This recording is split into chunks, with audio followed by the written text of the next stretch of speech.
another one that came in. How, how do you respond to extended family or other outsiders in your life who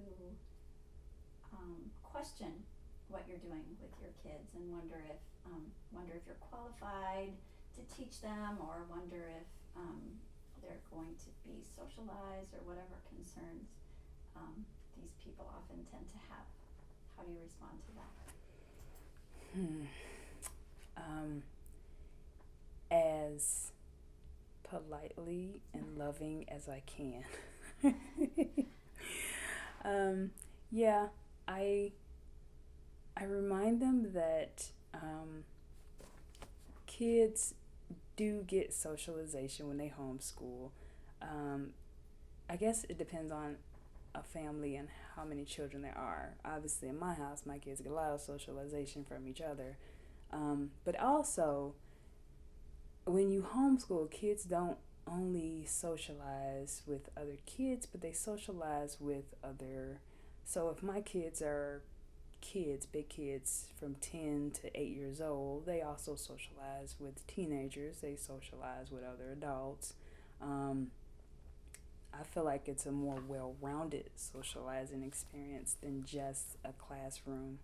Um, and they learn how to interact with adults and things. It's really awesome.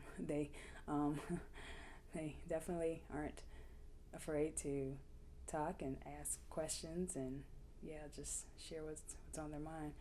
Um, I'm sorry, Jenny. Was there another part of that question in the beginning? Oh, family.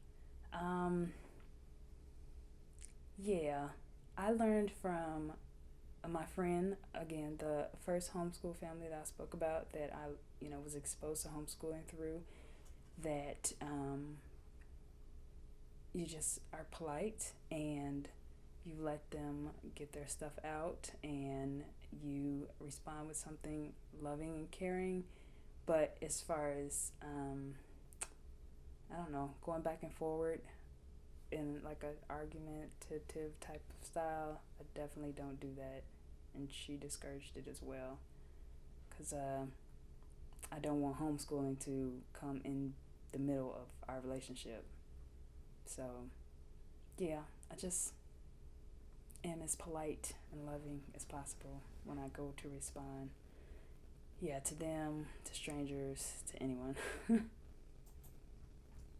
Yeah, that's really good, because chances are you're not going to change their minds about their concerns at this moment, but maybe in a few years you might just surprise them.